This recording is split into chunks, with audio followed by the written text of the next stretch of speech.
Había un Ford que, en realidad, nunca debió llevar el nombre Ford. Nació como un proyecto de otra marca completamente distinta. Quedó huérfano a mitad de camino cuando su verdadera empresa creadora quebró de la noche a la mañana y terminó siendo adoptado casi por accidente por una compañía que ni siquiera lo había diseñado. Y como si eso fuera poco, casi 20 años después, ese mismo auto terminó muriendo por culpa de una alianza comercial con la marca que, en teoría, debía ser su rival de toda la vida en las calles de Brasil. Vas a descubrir cómo el auto más vendido de su segmento durante casi una década llegó a existir por pura casualidad corporativa, y por qué fue precisamente un acuerdo con Volkswagen lo que finalmente lo apagó para siempre. Si te gustan las historias donde un objeto cotidiano esconde decisiones empresariales que nadie explica del todo, este es tu canal. Dale like a este video, suscríbete y activa la campanita, porque cada semana desenterramos una historia como esta. Vamos al principio de todo. Todo comienza a principios de los años 60, en Brasil,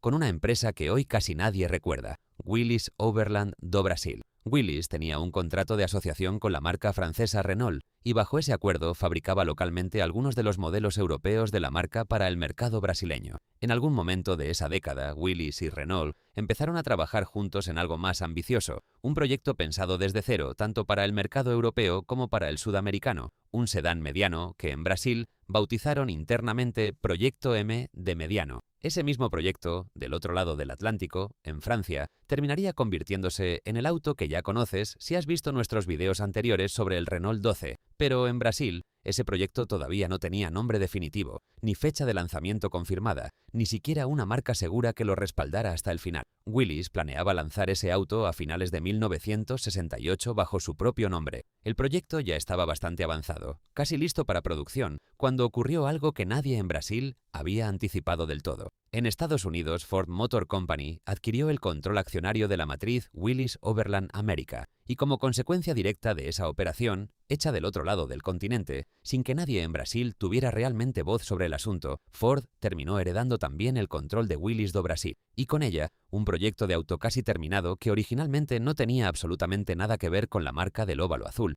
Imagina la situación por un momento. Un equipo de ingenieros que llevaba años trabajando en un sedán pensado para llevar el nombre Willys, desarrollado en colaboración técnica con Renault, de pronto se encuentra bajo las órdenes de una compañía completamente distinta, con su propia identidad de marca, su propia filosofía de manejo, su propio estilo de suspensión y dirección que Ford aplicaba en todo el mundo. Ford tenía dos caminos posibles frente a ese proyecto casi terminado. Podía desecharlo por completo y empezar de nuevo, perdiendo años de desarrollo ya invertido, o podía tomarlo tal como estaba y adaptarlo a su propia identidad de marca. Ford eligió la segunda opción y tomó una decisión que resultaría clave para todo lo que vino después. Exigió que la carrocería se rediseñara por completo, con un diseño pensado específicamente para el gusto brasileño, mientras que la mecánica completa, motor, caja de cambios, suspensiones, frenos y dirección, se mantuviera prácticamente intacta, heredada directamente de aquel Renault europeo que estaban haciendo en paralelo del otro lado del océano. El resultado de todo ese proceso se presentó oficialmente en diciembre de 1968, en el sexto Salón del Automóvil de San Pablo. Se llamó Ford Corcel,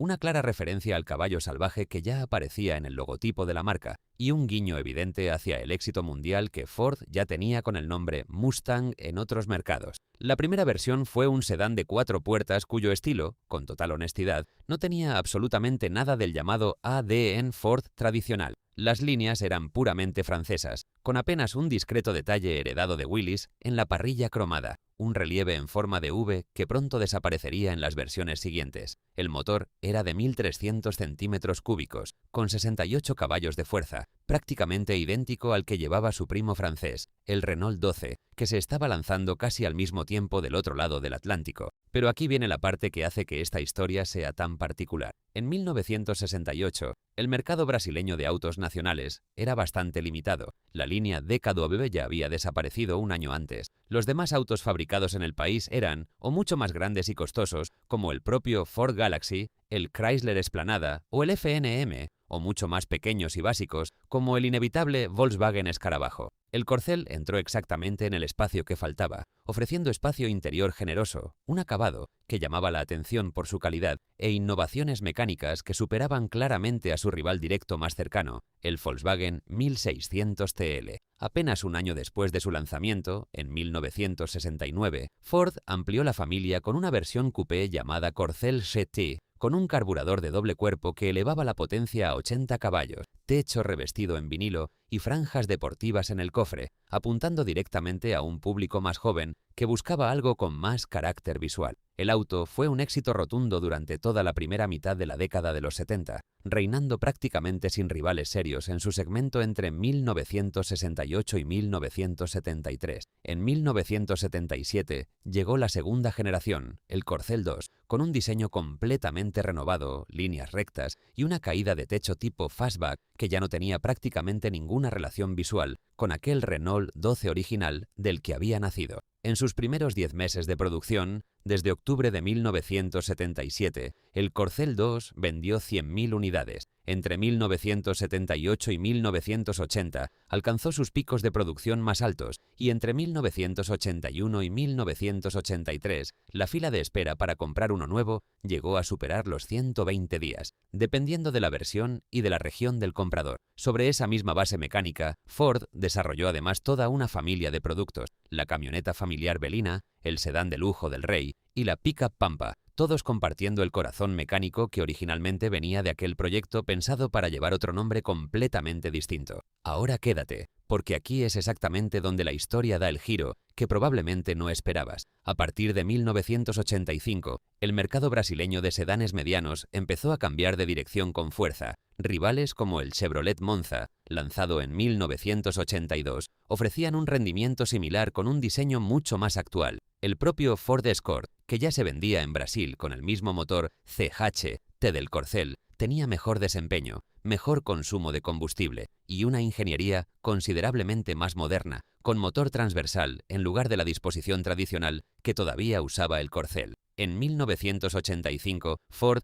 intentó una última actualización visual, dándole al Corcel el mismo frente que el del Rey ya había estrenado, además de algunos retoques menores, y en el proceso incluso le quitó la palabra segunda del nombre comercial. Pero ya era, en el fondo, un intento tardío de mantener con vida un diseño que el propio mercado empezaba a considerar superado. Y entonces, en paralelo a todo esto, algo mucho más grande se estaba negociando en las oficinas centrales de ambas compañías. Ford y Volkswagen, dos marcas que durante casi 2 décadas habían sido rivales directos en las calles brasileñas, empezaron a negociar una asociación estratégica sin precedentes en la región, con el objetivo de compartir plataformas, motores y áreas completas de ingeniería para reducir costos de producción. Esa alianza se formalizaría con el nombre de Autolatina y llegaría a controlar casi el 60% de todo el mercado brasileño de vehículos una vez en marcha. Pero antes de que Autolatina empezara a operar oficialmente, en julio de 1987, algo tenía que dar espacio dentro de las plantas de Ford para que esa transición fuera posible, y ese espacio, una vez más, lo terminó cediendo el Corcel. El 21 de julio de 1986, la última unidad del Corcel salió de la línea de producción en San Bernardo do Campo, en San Pablo. En total, contando toda la familia completa de derivados construidos sobre su misma base mecánica, se habían fabricado 1.400.000 unidades a lo largo de 18 años ininterrumpidos. En su lugar llegó el Ford Verona, un sedán derivado directamente del Ford Orion europeo, que a su vez era la versión sedán del propio Escort, ya con motores compartidos con Volkswagen bajo el nuevo esquema de la Autolatina. Y aquí está la ironía completa de toda esta historia. El auto, que había nacido por accidente, heredado de un proyecto pensado originalmente para otra marca, terminó siendo reemplazado años después, precisamente por un producto nacido de una alianza con la marca que durante toda su vida comercial había sido su rival más directo en las calles brasileñas, el propio Volkswagen. El Corcel nació de Renault sin haberlo planeado y murió por culpa de Volkswagen, casi sin que nadie lo esperara tampoco. Así que repasemos esta historia completa una vez más. Un proyecto llamado Proyecto M, desarrollado originalmente por Willy Soberland en colaboración con Renault, pensado para nacer bajo un nombre que finalmente nunca llevaría en Brasil. Una adquisición corporativa decidida en Estados Unidos que, casi de la noche a la mañana, convirtió ese proyecto casi terminado en un Ford completo, con carrocería rediseñada pero con el corazón mecánico intacto de su origen francés. Casi 2 décadas de éxito comercial ininterrumpido, con más de 1.400.000 unidades fabricadas entre todas sus versiones, y un final decidido no por el fracaso del propio auto, sino por una alianza estratégica con el rival de toda la vida, que necesitaba el espacio en la línea de producción para construir, precisamente, lo que vendría a ocupar su lugar. El corcel nunca debió llamarse Ford, y sin embargo, terminó siendo uno de los Ford más recordados de toda la historia automotriz de Brasil. Si te ha gustado este video, no olvides darle like, suscribirte al canal y activar la campanita para no perderte la próxima historia. Nos vemos en el siguiente video.